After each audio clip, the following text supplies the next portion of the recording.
हमारे साथ हैं वैदिक संस्कृति के अध्येता डॉक्टर अरुण कुमार जायसवाल जी। नमस्कार। नमस्कार। श्रीमद् भगवत गीता के 6ठे अध्याय का 9वां श्लोक। सुहृन्मित्रार्युदासीना मध्यस्थद्वेष्य बन्धुषु साधुष्वपि च पापेषु समबुद्धिर्विशिष्यते।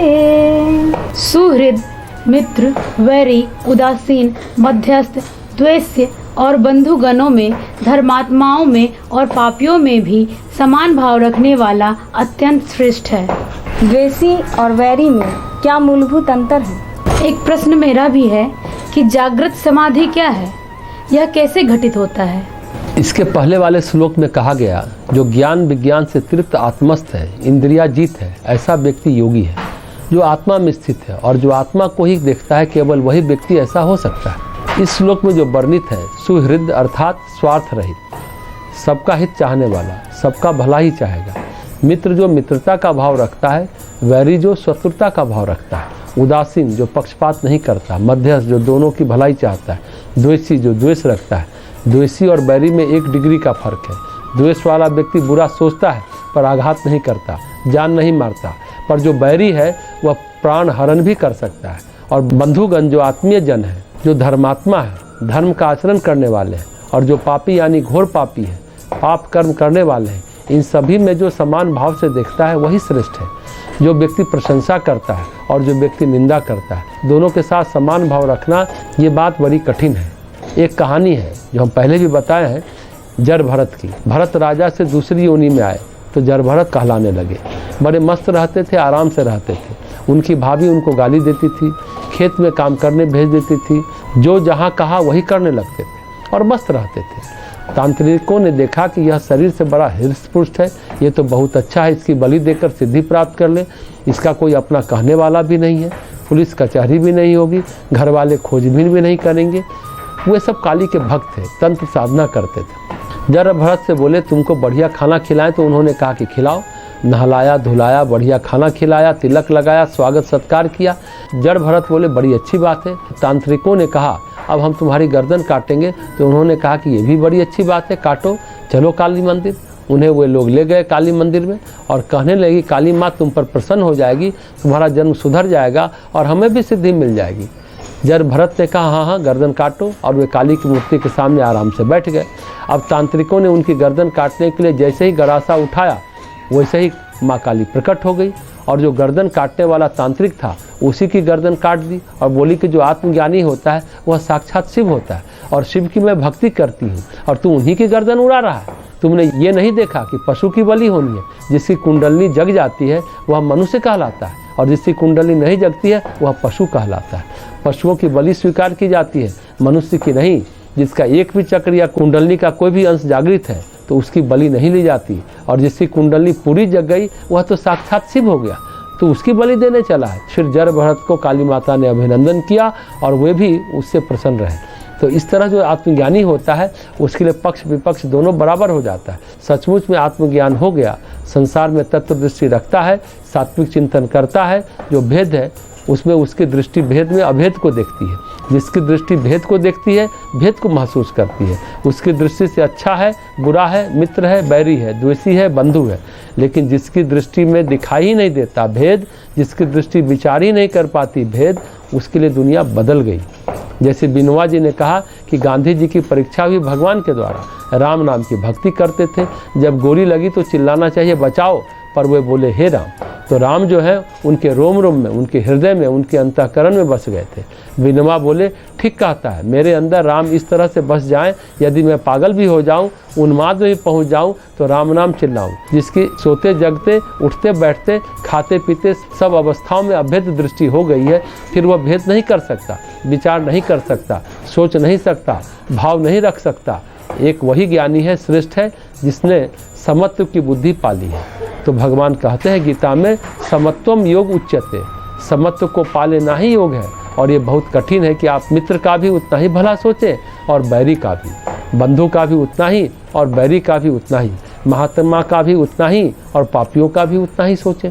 अगर ऐसा सोच सकते हैं तो ये अवस्था जो जागृत समाधि की है, जो ऐसा कर सकता है वो व्यक्ति हमेशा समाधि में रहता है, उसका समाधि से कभी पतन नहीं होता। जो ऐसा नहीं कर सकता तो उसे अभी ज्ञान नहीं है, अज्ञान में जी रहा है। ज्ञान और अज्ञान में फर्क है। जिसमें भेद दृष्टि का सर्वथा अभाव हो जाए, अभेद दृष्टि में स्थित हो गया, सत्य स्वरूप को जान गया है और जान ही नहीं गया, अनुभव करता है, जो अपनी आत्मा को सब में देखता है, वही व्यक्ति ये दृष्टि रखता है। श्री अरविंद का एक उदाहरण है। उन्होंने देखा अलीपुर जेल में कैदियों में, पापियों में, राजनीतिक कैदियों में, देशभक्तों में वासुदेव कृष्ण मुस्कुरा रहे हैं। फर्क यह है कि कहीं वे तम का घूंघट ओढ़े हैं, कहीं रज का तो कहीं सत्य का। जहाँ शुद्ध सत्य है वहाँ उनका प्रकाश है, जहाँ तमस है वहाँ वो आवरण है, जहाँ रजस है वहाँ उनका झिलमिल प्रकाश है। लेकिन परमात्मा सभी जगह है। अगर हम ये कहें कि सारे कैटेगरी, सारी श्रेणी इसी श्लोक में है, तीन भाव है, जैसे साधु और सुहृद, यानी सबका हित करने वाला। उदासीन ये सत्य गुण के स्थान है। मध्यस्थ, बंधु, मित्र ये रजोगुण का भाव है। और पापी और द्वेष वाले लोग ये तमोगुण है। अगर देखा जाए ये तीनों गुण सत्य की माया है। साधु और सुहृद और उदासीन ये सत्य में प्रतिष्ठित है। कौन? जो धर्माचरण करने वाला, सबका भला करने वाला, सर्वथा पक्षपात रहित उपराम अवस्था में रहने वाला होगा। लेकिन जिसमें रजस की छाया है वो मध्यस्थ लोग बंधु होगा, किसी का मित्र होगा। और जहाँ तमोगुण की छाया होगी वे व्यक्ति किसी से द्वेषग्रस्त होंगे या फिर पापाचरण में लिप्त होंगे। लेकिन यह है प्रकारांतर से सतरजतम की छाया में। जो तत्वज्ञानी होता है वह प्रकृति के पार परमेश्वर को देख लेता है। वह इन तीन गुणों के आवरण के पार वो देख रहा है परमात्मा को, जिसकी झलक में तीनों गुण सक्रिय हैं, जिसकी उपस्थिति होने से तीनों गुणों में सक्रियता आती है। प्रकृति तो स्वयं में जड़ है। जैसे शीशा, शीशे में कोई प्रकाश थोड़ा ही है, उसमें जो लौ जलती है तो ऐसा लगता है कि शीशा एकदम प्रकाशित है। दरअसल शीशा तो प्रकाशित है ही नहीं, प्रकाशित तो लौ है। ठीक वैसे ही आत्मा के सानिध्य में, पुरुष के सानिध्य में प्रकृति चेतनवत होती है, लेकिन वह है नहीं चेतन। तो वो जो तीन गुणों के पार, प्रकृति के पार परमेश्वर की झलक देखता है, वही ज्ञानी है, वही श्रेष्ठ है, वही योगी है। श्रीमद् भगवत गीता के 6ठे अध्याय का 10वां श्लोक। योगी युञ्जीत सततमात्मानं रहस्य स्थितः एकाकी यत चित्तात्मा निराशीर परिग्रहः। मन और इंद्रियों सहित शरीर को वश में रखने वाला, आशा रहित और संग्रह रहित योगी अकेला ही एकांत स्थान में स्थित होकर आत्मा को निरंतर परमात्मा में लगावे। एकांत और अकेलेपन में क्या अंतर है? एक प्रश्न है कि आत्मा को परमात्मा में कौन लगा सकता है? अपरिग्रही कई तरह के होते हैं। सभी चीज़ों से मन को हटाना, जैसे प्राणायाम के बाद प्रत्याहार करते हैं। प्रत्याहार का मतलब होता है विड्रॉल ऑफ माइंड, मन को हटाना। विड्रॉल इसलिए कि धरती आसमान में इतनी सारी बातें हैं, इतनी चीज़ें हैं कि अब कहाँ टिकेंगे, कहाँ कहाँ दिमाग लगाएंगे। ये जगत कर्मानुसार चल रहा है।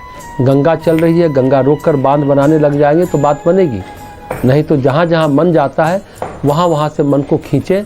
और यह तभी संभव है जब आप अपरिग्रही हैं। घर में इतना सामान होगा कि उसकी धूल झाड़ते ही दिन बीत जाएगी। बहुत सारी आशाएं होंगी तब भी मन भटकता रह जाएगा। इंद्रिय और मन की चाहते रहेंगी तब भी मन भटकता रहेगा। तो भगवान कहते हैं एकांत और एकाग्र होकर मन को, आत्मा को भगवान में लगाओ। आत्मा भटकती रहती है, परमात्मा में लगती नहीं है। कैसे लगेगी? आत्मा परमात्मा में लगे, इसके लिए जरूरी है तप का होना, स्वाध्याय का होना और ईश्वर प्रणिधान का होना।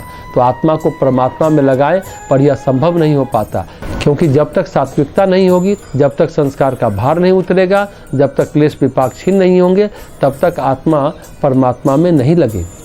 तप से इंद्रियों की अशुद्धि क्षय होती है। तप का परिणाम पतंजलि ने बताया कि तप वह प्रक्रिया है जिससे शरीर और इंद्रियों की शुद्धि और सिद्धि होती है।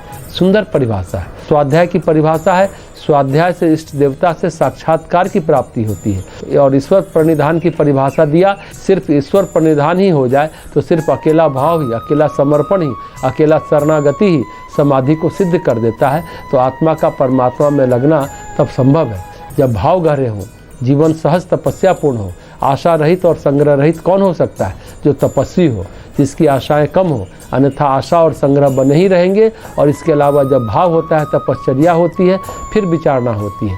मन और इंद्रियां कैसे रहेंगी? इसमें तप, स्वाध्याय और ईश्वर प्रणिधान तीनों आ गए। जब भगवान कहते हैं मन और इंद्रियों सहित शरीर को वश में रखने वाला, इसको वश में कौन रखता है? जो विचारशील है, जो स्वाध्यायशील है, आशा रहित, संग्रह रहित कौन हो सकता है? एकांत में कौन रह सकता है? जो तपस्वी हो। आत्मा को परमात्मा में कौन लगा सकता है? जिसको ईश्वर शरणागति प्रिय हो, ईश्वर शरणागति की ललक हो। ये 3 चीज़ें जब होती हैं तो बात बन जाती है। परिग्रह कई प्रकार के होते हैं, जैसे बाहरी चीज़ों का संग्रह भी परिग्रह है। अब परिग्रह का मतलब है संग्रह रहित। संग्रह किसी प्रकार का हो, संस्कारों का परिग्रह भी परिग्रह है, उसको हटाना भी अपरिग्रह ही है। श्रीमद् भगवत गीता के 6ठे अध्याय का 11वां श्लोक। शुचौ देशे प्रतिष्ठाप्य स्थिरमासनमात्मनः नात्युच्छ्रितं नातिनीचं चैलाजिनकुशोत्तरम्। शुद्ध भूमि में जिसके ऊपर क्रमशः कुशा, मृगछाला और वस्त्र बिछे हैं, जो ना बहुत ऊंचा है और ना बहुत नीचा, ऐसे अपने आसन को स्थिर स्थापन करके। अंतःकरण और पर्यावरण एक दूसरे से कैसे जुड़े हुए हैं? हमें यह समझ में नहीं आता कि तपस्वी कष्टपूर्ण जीवन जिए तो क्यों जिए। भगवान इस श्लोक में बताते हैं, जब आत्मा को परमात्मा में लगाएं तो कैसे बैठे, किस तरह से करें। शुद्ध भूमि में पवित्र स्थान पर, इसका मतलब होता है अंतःकरण और पर्यावरण दोनों एक दूसरे से जुड़े हुए हैं। भगवान कहते हैं कि प्रकृति अष्टधा है, 8 तरह की प्रकृति है, 5 महाभूत, पृथ्वी, जल, अग्नि, आकाश और वायु, और साथ में अंतःकरण 3, मन, बुद्धि, अहंकार, कुल योग 8, यानी 8 तरह की प्रकृति है। तो अंतः प्रकृति और बाह्य प्रकृति, अंतःकरण और पर्यावरण दोनों एक दूसरे से जुड़े हुए हैं। अगर आप गलत पर्यावरण में रह रहे हैं तो अंतःकरण रह कर विक्षुब्ध होता रहेगा। अगर विक्षुब्ध अंतःकरण लोग रह रहे हैं तो वे पर्यावरण को विक्षुब्ध करते रहेंगे। दोनों बातें हैं और दोनों महत्वपूर्ण बातें हैं। अगर कहीं बिगड़ी मानसिकता के लोग रह रहे हैं तो लोभ, मोह, अहंकार, स्वार्थ से प्रेरित व्यक्ति पर्यावरण को खराब करते रहेंगे, और खराब पर्यावरण में लोग रह रहे हैं तो उनका अंतःकरण प्रभावित होगा। इसलिए भगवान कहते हैं भूमि का चयन, साधना के लिए भूमि का चयन अच्छा होना चाहिए।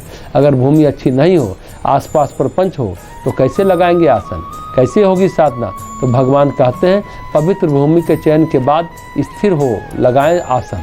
फिर कहते हैं आसन कैसे लगाएं, न तो बहुत ऊंचा न तो बहुत नीचा, और उस पर बिछाएं कुशा, फिर बिछाएं मृगछाला, फिर बिछाएं उस पर वस्त्र। ऐसा आसन महर्षि पतंजलि के हिसाब से भी बहुत आरामदायक, कंफर्टेबल आसन होना चाहिए। कुश के ऊपर मृगछाला या उसका आसन या कंबल, फिर वस्त्र बिछाएं। कुल मिलाकर आरामदायक आसन, क्योंकि ध्यान की एक अवस्था है जिससे मन जो है तन पर ना आ जाए। ध्यान का मतलब है मन को तन से मुक्त करना। अगर मन तन से मुक्त हो सका, इसका मतलब है कि धीरे धीरे तन इंद्रियों से मुक्त हुआ, फिर मन से मुक्त हुआ, और फिर धीरे धीरे आत्मा में विलीन हो गया। धीरे धीरे मन को मुक्त करने के लिए मतलब मन परिस्थिति में न लगे, न तो अंतःकरण में न तो पर्यावरण में। ऐसी स्थिति बनाए साधक जहाँ आराम से सब कुछ हो सके, ज़्यादा तनाव न दे। योगी का जीवन और तपस्वी के जीवन में फ़र्क है। तपस्वी एक तरह से नट जैसा काम करता है, तार पर चलने वाला काम। तपस्या में एक खास बात है, बेहद कष्ट में भी संतुलित रहता है, और योगी को कष्टों से दूर रहने की बात कही गई। योगी को कष्टपूर्ण जीवन नहीं जीना चाहिए। तपस्वी कष्टपूर्ण जीवन जिए तो कोई दिक्कत नहीं है। तपस्वी जितना कष्टपूर्ण जीवन जिएगा उतनी संकल्प शक्ति उसकी प्रबल होगी। तपस्वी के सारे काम होते हैं संकल्प से, और योगी के सारे काम होते हैं संतुलन से। बहुत महत्वपूर्ण बात है, इस चीज़ को कोई समझ जाए जो अध्यात्म पथ की ओर अग्रसर है। तपस्वी को किस तरह से जीना चाहिए और योगी को कैसे जीना चाहिए। तपस्वी के सारे काम होते हैं संकल्प से, और योगी के सारे काम होते हैं संतुलन से। योग है संतुलन और तपस्या है संकल्प। संतुलन बना रहे अंतःकरण और पर्यावरण के बीच, फिर उस संतुलन में ही आत्मा परमात्मा में लग जाए।